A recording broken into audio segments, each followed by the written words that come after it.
uma pequena narrativa da história da matemática. Eu vou tentar ser o mais breve possível, né? Então, assim, inicialmente Adão teria construído duas colunas, uma coluna de tijolos e uma outra de pedra. E olha só, Iosefos ele vai trazer essa narrativa de que existiam essas duas colunas e que como Adão sabia que o mundo sucumbiria, né, por duas vias, né, pelo fogo e também pela água, pelo dilúvio, certo? Ele deixou essas duas colunas para que, se a de tijolos fosse derrubada, a de pedra continuasse ali erguida. E aqui na narrativa que nós temos, o Taquet vai dizer o seguinte, que até os tempos de hoje, né, isso era o século 17, até os tempos de hoje essas colunas ainda poderão ser vistas, né? Então, na narrativa dele, é isso. Mas aí, então ele começa assim, Post diluvium primos mortalium Assyrios et Caldeos matemata coluisse tradunt idem Iosefus, Plinius, Diodorus, Cicero. Depois ele diz, sed orte et florentes apud Caldeos mathematice artes, dende ex Caldea et Assyria ad Egyptios translate sunt auctore Abrahamo. O que ele disse, né? Que a matemática floresce entre os caldeus e entre os assírios, né? E que ela floresce depois do dilúvio, assim, entre esses povos ali da Mesopotâmia, certo? E depois vai dizer o quê? Que ela é levada ao Egito. Ela é levada aos egípcios por quem? Aí ele coloca aqui, tá? Então vamos aprender o que é um ablativo agora, né? Aula de latim ou de matemática. Ó, auctore Abrahamo. Olha só, por Abraão. Levada aos egípcios por Abraão. Olha só, a gente já começa a entrar numa coisa um pouco... Será que é isso mesmo? Bom, eu não vou duvidar do Joséfo, né? Não, tá? Então, vamos lembrar o que diz lá no capítulo 15 do Gênesis. Está assim, eduxitque eum foras, Deus, né, conduziu Abraão para fora, et ait ili, e disse a ele, suspice celum, et numera stellas, hipotes, né, se conseguires, então numera, conta, isso quer dizer algo muito mais do que só contar 1, 2, 3, tá? Numera stellas, hipotes, et dixit ei, e Deus disse a Abraão, et dixit ei, sic erit semen tuum, sic erit semen tuum, né? E assim serão as tuas gerações, né? E esse é o número das tuas gerações. Então, olhem o interesse profundo aqui, que Abraão, então, olha só como é coerente essa narrativa, né? Então, Abraão teria um interesse profundo na matemática, teria um interesse profundo nessa arte de contar as estrelas do céu. E as estrelas do céu foram feitas por quem?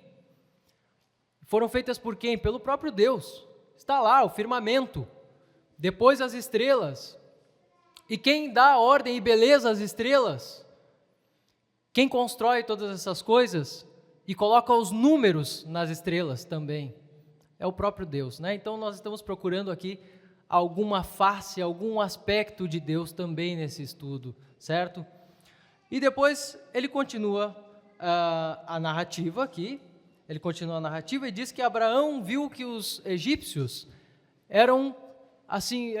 tinham um aspecto favorável ao aprendizado da matemática, eles eram muito interessados, sacerdotes egípcios, então, aprenderam muito bem essa matemática ensinada por Abraão e eles conseguiram, então, reter todo aquele conhecimento. Mais tarde, esse conhecimento egípcio passará para aquele que vai dizer, ele vai dizer que será o primeiro grego a se encontrar com os egípcios e a estudar com os egípcios, então, será Tales de Mileto. Exinde, então, daí por diante, Mathesis ex Egypto mare traitiens ad Greciae philosophos pervenit. Então, pelo mar, a matemática chega aos filósofos gregos. Tales enim Milesius, qui ante Christum floruit annis quingenti octoginta et quatuor. primus Grecorum cum in Egyptum venisset. Então, ele, como foi o primeiro desses estudiosos, desses filósofos gregos a ir ao Egito, aprendeu essa arte matemática, ou todas essas artes, né? Então, por ter aprendido todas essas artes, e aqui nós incluímos a astronomia, nós incluímos todo tipo de previsão que se soubesse fazer através dos números e do conhecimento da natureza, nós aqui incluímos, portanto, a geometria. Os egípcios eram geômetras notáveis, como nós sabemos, né? Mesmo que não fosse a geometria contemplativa que nós falamos em Euclides, que nós conhecemos em Euclides, eram geômetras notáveis. Nós podemos ver isso pelas suas próprias construções. Nós vemos o quanto muitos nomes da geometria também partem dessa experiência egípcia de construir e usar o prumo, usar os instrumentos de construção. Nós vamos ver a história das cordas, né? Tantas cordas usadas pelos egípcios para fazer tudo, então, quanto a arquitetura, principalmente, né? Então, ele vai dizer que Tales, com esse conhecimento, ele foi capaz de prever fazer a primeira previsão do eclipse lunar e do eclipse solar.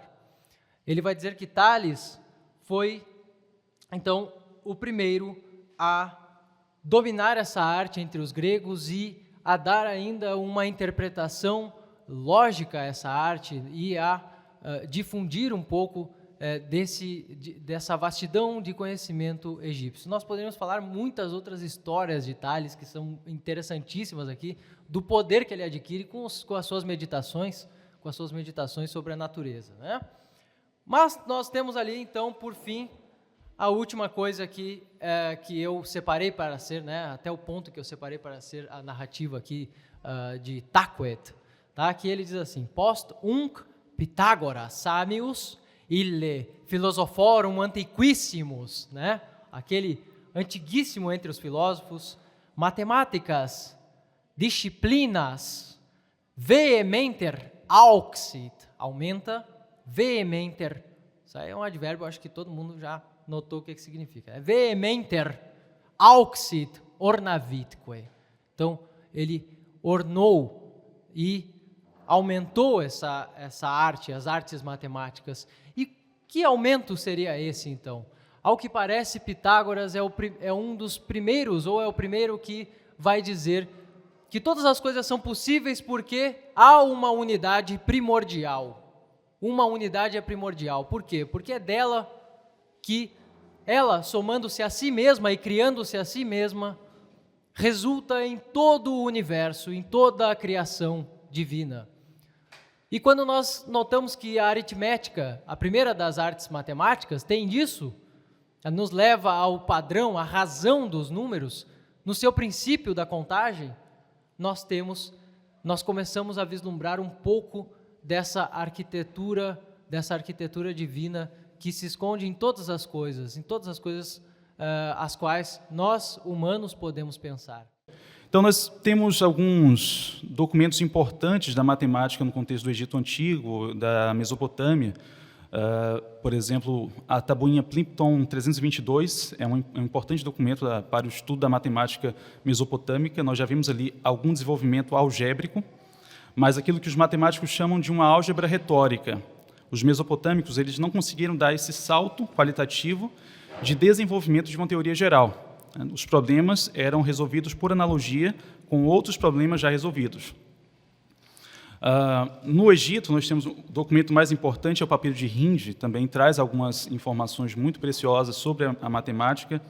A matemática no Egito é muito estudada, há estudos profundos realizados na Universidade de Barcelona, publicaram 3 volumes densos só sobre a história da matemática no Egito Antigo e grande parte sobre o conteúdo desse documento. Mas, mesmo assim, não há nada de um salto abstrativo.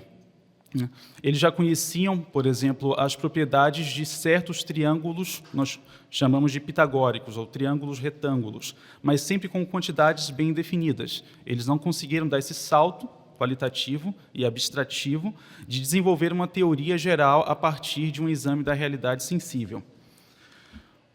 Posteriormente, nós temos ali nas ilhas gregas do Mar Egeu, principalmente Mileto, Samos também, a ilha em que Pitágoras nasceu, um contato muito próximo dos gregos com essas culturas, por conta do comércio ali muito efervescente entre esses países. E, a partir disso, começa a se desenvolver paulatinamente uma matemática grega. O documento mais antigo que nós temos, com uma demonstração matemática de caráter geral, versa sobre o chamado Teorema de Tales, não o Teorema das Paralelas, que é mais conhecido, mas aquele teorema que diz que todo ângulo inscrito em um semicírculo, ele mede 90 graus. Né?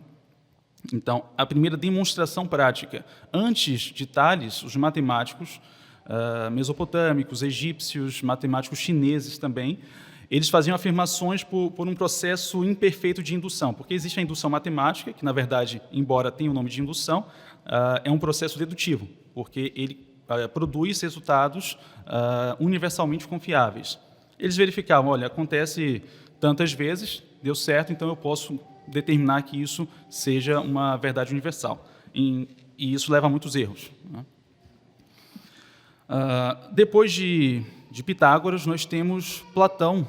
Platão não desenvolveu ele mesmo um trabalho matemático, mas nós sabemos pelos escritos de Próclo, um comentador importante de Euclides, que grandes matemáticos foram alunos de Platão, como Eudoxo, entre outros, né, que frequentaram a academia. Então, eles sempre muito influenciados por um diálogo que é o Timeu. No Timeu, nós vimos ali Platão discorrendo sobre a possibilidade de conhecer a estrutura subjacente à realidade sensível, ou seja, a partir dos dados sensíveis da nossa realidade, em retorno a uma estrutura geral universal, ou seja, conhecer a harmonia e a simetria que subjaz o aparente caos sensível, porque quando nós nos deparamos com a realidade, ela parece imprevisível. Né? O primeiro contato que nós temos com os objetos da nossa experiência sensível, em geral, é esse. Mas, aos poucos, com o exame que nos proporciona o estudo da matemática, nós conseguimos acessar esses conhecimentos de caráter universal. Então, Platão fala sobre isso nesse diálogo, o Timeu, que é um diálogo, inclusive, chamado, né, ele é organizado junto com outros diálogos, como Mênon, por exemplo, Teeteto também, como diálogos pitagóricos. Então, muitos defendem que o próprio Platão ele tem um pensamento eivado de uma base eminentemente pitagórica. O Mário Ferreira, num livro chamado Pitágoras e o Tema do Número, ele fala sobre isso. Ele acredita que Platão teria sido o maior dos pitagóricos. E vemos também, depois de Platão, em Euclides, já considerado por Próclo como o mais eminente dos platônicos. Então, Próclo defende que o projeto dos elementos de Euclides, que, na verdade, é importante dizer isso, elementos não é um título cunhado por Euclides, era um gênero literário, tal como a Suma Teológica. Quando nós falamos sobre Suma Teológica, todo mundo pensa em São Tomás de Aquino, mas há outras, como Alexandre de Hales, por exemplo, tem muitos outros, mas a de Santo Tomás, por ser a melhor, é a que ficou mais conhecida. O mundo antigo ele tem uma economia de publicação de obras. Né? É diferente do mundo moderno. O mundo moderno publica qualquer porcaria. No mundo antigo, se um livro ele não valia a pena, não importa se o autor é famoso. Se o livro não valia a pena ser republicado, ele não era. Então, razão pela qual nós não conhecemos muito bem os diálogos que Aristóteles teria escrito, né? Mesmo sendo Aristóteles. Não conhecemos o Tratado de Euclides, exceto por algumas menções de matemáticos posteriores, o Tratado de Euclides sobre as cônicas, porque o de Apolônio é superior. E não conhecemos os outros elementos que foram escritos antes, ou no mesmo período em que Euclides escreveu os elementos, porque Euclides superou a todos aqueles. Porque os elementos ele é um gênero enciclopédico. Então, o que ele faz ali é reunir todo o saber matemático que o precedeu, e que também era contemporâneo a ele, ele o corrige e também o aprimora. Mas há uma questão importante, que o que sabemos pelos escritos de Próclo, que é o comentador, escreveu um comentário ao primeiro livro dos Elementos, que os autores anteriores a Euclides não tinham o mesmo cuidado com a forma e a ordem na apresentação dos conteúdos. Então, era um conjunto disperso de informações matemáticas. Em Euclides, há toda uma razão na ordem que os teoremas são apresentados. Mais do que isso, qual é o último teorema apresentado por Euclides no último livro dos Elementos? Versa sobre os sólidos platônicos. E Próclo vai tomar esse fato para defender que o projeto dos elementos é um projeto eminentemente platônico, porque ele estaria ali, primeiro, um processo, aqui já um pouco aristotélico, de partir do mais simples para o mais complexo. Então, ele começa falando sobre ponto e reta no primeiro livro, e ele termina falando sobre os sólidos platônicos, que nós chamamos mais formalmente de poliedros regulares.